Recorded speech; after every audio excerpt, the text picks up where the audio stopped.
back to We Cultivate the Pod, where we examine the intersections of language, communication, culture, and identity. I'm your host, Michelle, and today we are going to do something a little bit different. I know we're just kicking off this fall, but earlier this year, I had the pleasure of sitting down with Andrea. She's the creator of Family Tongues and also our guest for episode 12. On the episode, she discussed a couple of very important things, including the impact of prestige on language, the fact that she was denied speaking her own heritage dialect, and the importance of cultivating positive language identity in kids. She's also a mother, and so this is definitely a full circle kind of moment in making sure that her child has the opportunities to grow and explore this entire world of multilingualism. Now, that sounds great, right? We are currently living, I'm recording this in 2025. It's a time where we feel like, yay, languages. But I've said this before, and I'll continue to say it. Multilingualism, like every other subject in existence, is not always neutral, nor is it always positive. There are many adults today who grew up like Andrea. Their parents were told by teachers or members around in the community that it was bad for children to be speaking or being raised in more than one language. And while I can't do anything about the way that humans behave and the world operates, I can create a space to make sure that certain stories are captured, like Andrea's. So if you haven't heard her episode yet, make sure that you go back into episode 12 and take a listen. Now, if you follow Andrea on social media, you will see that she talks a lot about what multilingualism looks like in her family for her daughter, living in their family dynamic and society. But you'll also hear her share things more on the language and linguistics side. Andrea does have this background, and so she kind of speaks from multiple angles. Now, a little bit ago, Andrea started recording short, reflective audio stories directly into Instagram, something she calls her Storycast. I love that name, by the way. It's perfect. And what I really appreciated while listening to her episodes was the fact that these were thoughtful, vulnerable, short, but densely powerful truths about the reality of raising multilingual kids. Now, the topic of parenting multilingual children has come up many times on social media and also in previous episodes, and they will continue to come into this space as I talk with more guests about how they are approaching this. But for today, what I wanted to do was weave together clips from her Storycast with additional reflections of my own. Because what looks very simple on the surface and is often presented as such is always more complicated than it seems. No matter if you're a parent, an educator, or just somebody who has always been curious about why some languages make it onto the next generation, why some kids who grew up in the same environment may not turn out the same way. Hopefully, this will be our entry point for unpacking this together. Hi, everyone. I am starting what I'm calling a Storycast. Basically, like a mini podcast, but in my Instagram stories. Why? Well, I'll be honest. I'm not super comfortable on camera, nor with public speaking, but I really want to change that. So this Storycast is my way of stepping out of my comfort zone and connecting with you on a more personal level. I'd like to talk about multilingual parenting, not just the strategies for teaching kids multiple languages, but also the deeper stuff. The emotional side of raising a multilingual child, how to build a strong cultural connection to multiple heritages, and the challenges and joys that come with this unique journey. So it's a space where I can share tips, experiences, and maybe even a few laughs about the life in a multicultural family. Okay, now that you know why Andrea wanted to start her Storycast, let me also explain some of the more technical behind the scenes. And these are terms that if you have been following language educators and other parents online for a while, you might understand. But just in case you don't, let's go through it again, okay? There are many different approaches that people take, and some are particularly common. So there are three that come to mind. They are OPOL, which is one parent, one language; time and place, which means that you speak a language at a particular time and place. I mean, these are all these are all very directly defined. And minority language at home, which is MLAH. Of course, you can mix and match, you can do a lot of different things, and you will find people all over. And this is both professional and just general language enthusiasts who will start to aggressively advocate for one particular strategy. So, in a world where all variables are the same, and language can just be language, and we don't have to think about all the other aspects of living in dynamic societies, you could make the case for a sort of template approach. But just like how there is no one best way for anyone to learn a language or to work on their communication, how much of those things need to be scaled to the individual situation, that same rule applies as well for parenting and across family dynamics. Children are not necessarily raised by parents who speak the same language, and they don't necessarily all live in, let's say, the home society or country of one of the parents as well. These are all individual variables that are often missed. And I have a couple other guests that will mention and go into more depth about this. But these nuances, these details actually are what shapes so much of each individual family's approach to raising their multilingual kids. By the way, I'm using multilingual, but it could be bilingual. What we mean is more than one. And so what you'll see online a lot of the time is people saying, well, OPOL always works. OPOL always will work. So one parent, one language always works, no matter the circumstances.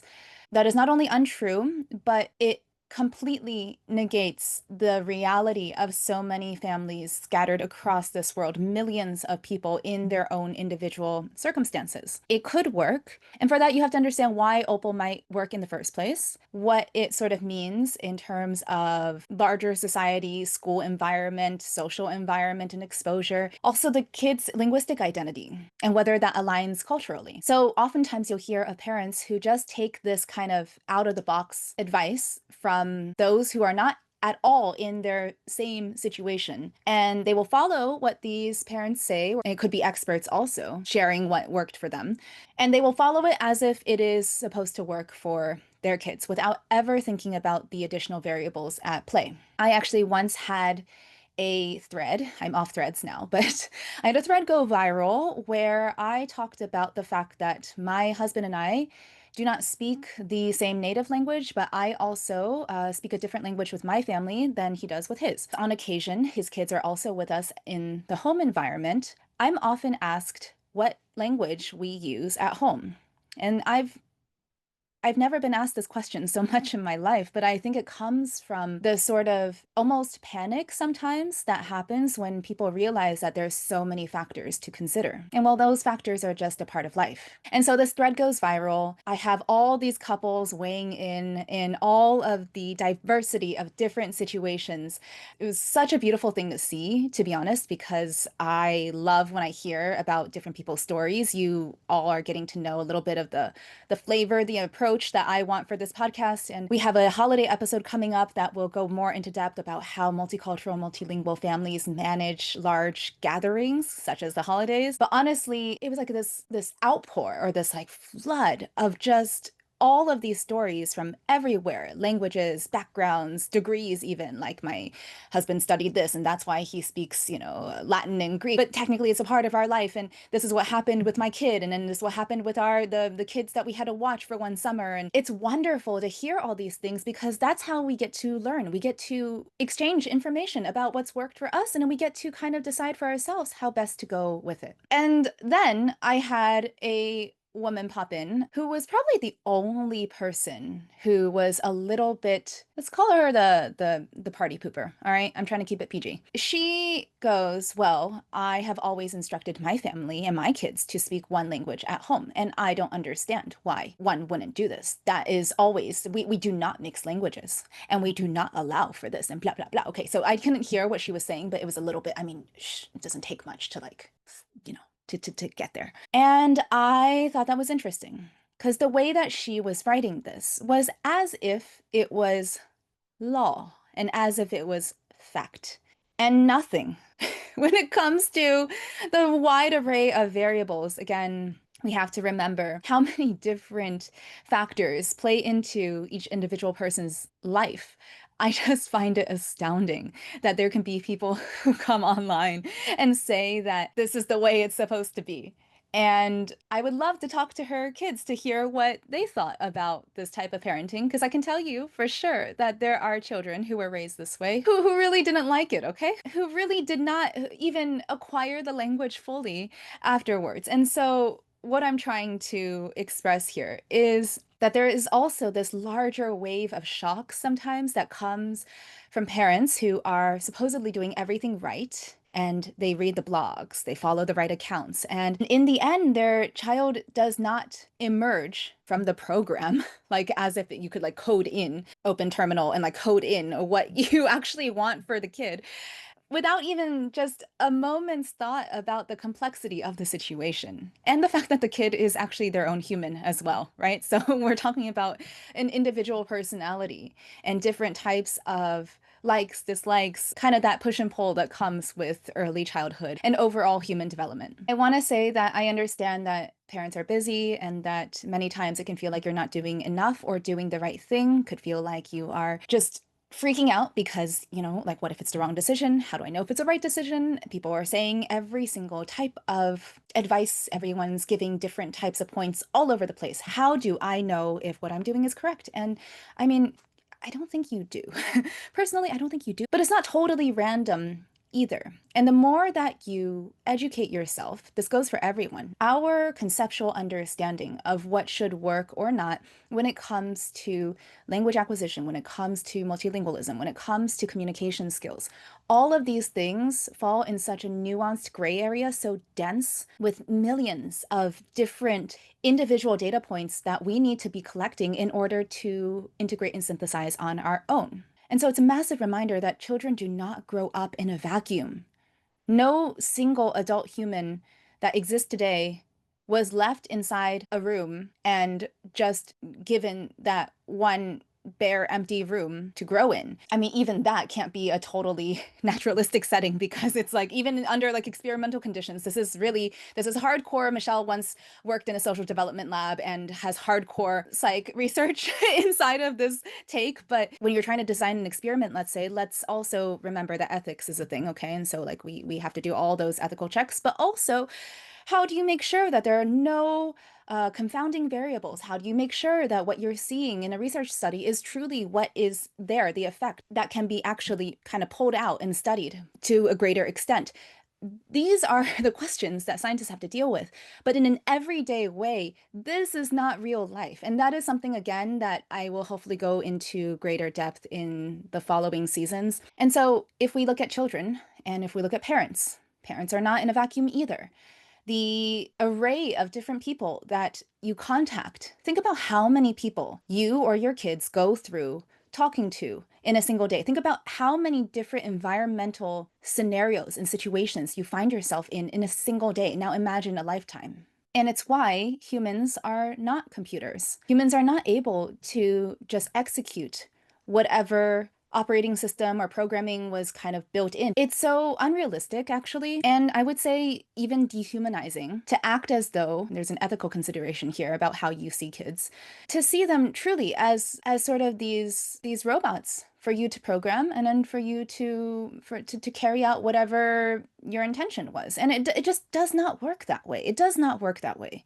We have consciousness. We don't exactly know where it comes from yet, but we know we have it, okay? And we theoretically have free will ish. And this whole idea of just thinking that in the same way that you program your oven to bake whatever cake, and even for baking, it doesn't work 100% of the time, but just thinking about it like you're supposed to program in like a recipe with some sort of structured approach, and that on the other side, the child will be complete and it'll work. And then you're surprised when it doesn't. This is why I feel like I needed to take what Andrea was saying and pull it out because so many people are overlooking this. It is not to criticize parents for not trying hard enough. It's just to bring a little bit more of that nuance back into the conversation and a little bit more of that deeper grounded awareness. So language is always shifting. just like environments and dynamics are always shifting. And so language is shaped by this environment, but also by so many of these other variables. So there is no guaranteed formula. There are patterns, and that's fair, but there's no recipe, there's no algorithm, there's no way for you to optimize your child, as if your child was a machine. And so with that in mind, and also remembering that no matter how many languages you speak, that the entire early development of a child is not uniform either. We all went to school with different types of classmates, right? We had some who were very, very skilled in one thing, and then others who bloomed a little bit later. But then at the same time, we saw that it does not match a standard because humans cannot match a standard. There might be trends, sure. But there's no like ding, by the time you're 7, congratulations, 7th birthday, you have now unlocked the next level. It doesn't work that way. And so I'm going to play a clip now from Andrea's Storycast, where she talks about how balanced multilingualism, meaning whether or not your child speaks all of the languages to the same degree, is actually extremely rare, and why that's okay. And I will touch on my own personal experience as someone who grew up bilingual and acquired another language later in life. I will also talk about how I see this represented in my life. But first, here's Andrea. So recently, I was talking to one of my very good friends here in China who is also raising trilingual kids. She mentioned that she was worried about the level of one of her kids' languages, which she feels is much weaker compared to the other two. While her kids can understand everything and even speak the language, their skills just aren't as advanced as in the other two languages, and she was really being hard on herself because of this. So, this is actually something many parents of multilingual kids worry about. So, today I want to talk about why balanced bi or multilingualism is quite rare and why that's completely okay and normal. When raising bilingual kids, it's completely normal for one language, usually the community language, to become the strongest. This happens because the community language gets more exposure, interaction, and reinforcement in daily life. Meanwhile, the minority language might naturally be weaker, simply because there are fewer opportunities to use it and less diverse input from different people and situations. But here's the amazing part. The strongest language can shift depending on your environment. For example, if you move to or spend a significant amount of time in a country where the minority language is spoken, it might quickly become the dominant language, while the previous strong language could take a backseat. These shifts can happen multiple times throughout your child's life, influenced by where you live, schooling, and social interactions.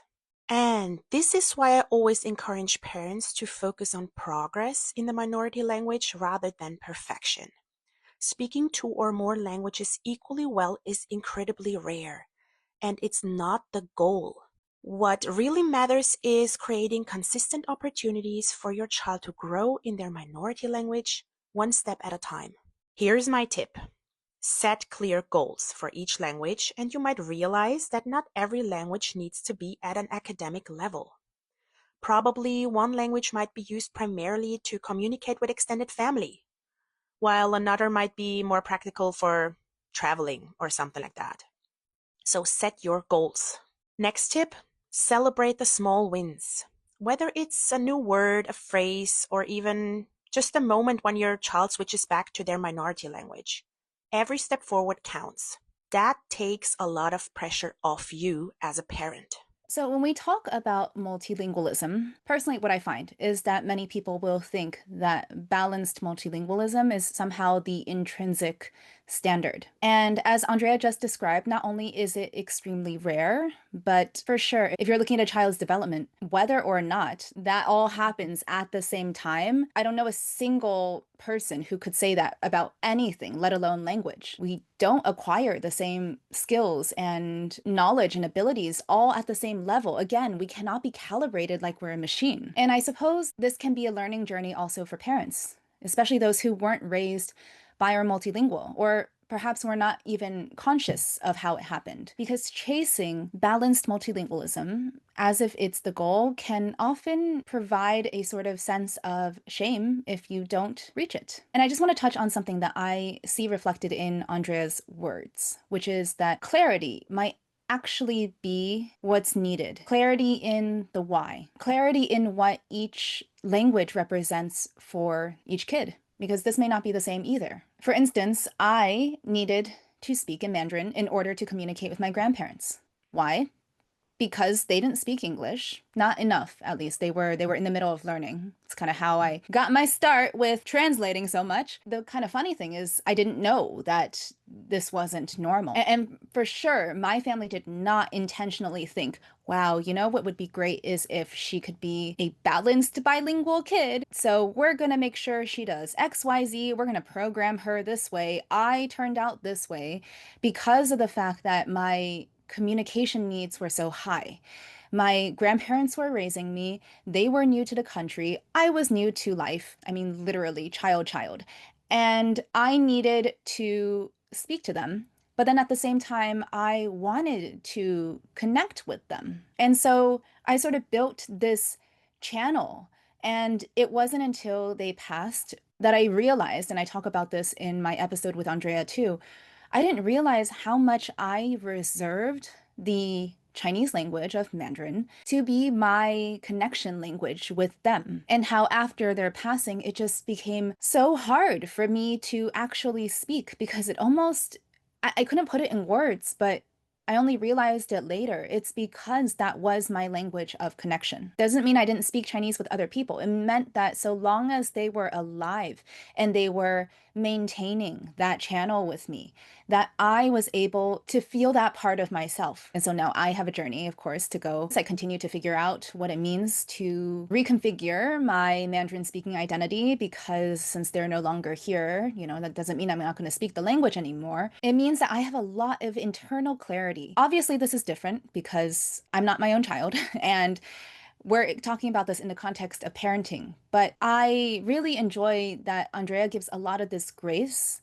for this figuring it out process and for this kind of recognizing that these cookie cutter methods are not guaranteed to work, and that if you take an intentional approach, if you contextualize what each language represents and what it does and how it can be used, then that can actually be the space in which kids can grow their different language identities without this unnecessary pressure of memorizing X number of words and then matching it on the other side and then trying to construct the most complex sentences. Because at the core of language and communication is a word that we often forget: relationships. We forget that everything is in relationship to each other. It doesn't matter if it's person to person, person to society, person to entity, whatever it may be, everything is in some sort of relational capacity. There is this dance aspect to it that everyone keeps forgetting when they talk about it in these brute terms. And so I encourage you to follow Andrea at Family Tongues if you want to know more about what she has to say. There are also a number of other people who will come on the podcast to address this topic. And just remember, no matter how hard it feels, it was arguably harder for the previous generation. I'm so sorry that this is not like more positive, but this is honestly how I see it. It was harder for people before we had tools and technology and resources to help us have conversations about this. And so don't forget to have conversations. Don't forget, instead of focusing on trying to find what's going to be best and just work to, again, shove your child into some sort of framework, just take a step back, give yourself some space, give yourself some grace, and just really think about how can you deepen your conversations on these topics, and by way of that, deepen your understanding as well. Because even experts do not have everything figured out. Whatever your family needs is going to be specific to your family. Whatever a kid needs is specific to that kid. We were all kids once, right? And so I think if you remember that you are your own person, just like your kid is their own person, maybe there can be a little bit more grace in the process. And if I can leave you with one more sentence that I have written and I like a lot, so I want to say it. Why this company is called WeCultivate. It's because I really like the plant analogy, even though I can't keep one alive. You are planting seeds. You are cultivating whatever is being planted, whether it be for you or for your kid. These are seeds, but they do not bloom just because you have a schedule. Plants don't grow just because you want them to, or just because you order them to. They certainly don't bloom, and they certainly don't thrive that way either. And so for children, this is a particularly sensitive topic because as a parent, you are supposed to theoretically care about their well-being. So how do you do that? How do you make sure to create that space without being so lax that nothing happens? And so this is our entry point. This is our opening for this topic. Just like how people I know go to their gardens every day to water and to take care and to nurture and manage their different plants, it's that sort of same daily exercise, the relationship that you create in the process to the language or to the people who you use the language with. That is such a big part of what it means to be a speaker of multiple languages, especially if one is a heritage language. And so thank you so much for listening to this special topic episode. We will have a couple more of these coming up this year. Do feel free to reach out to either myself or Andrea if you want to talk more about these things. And I will see you next time.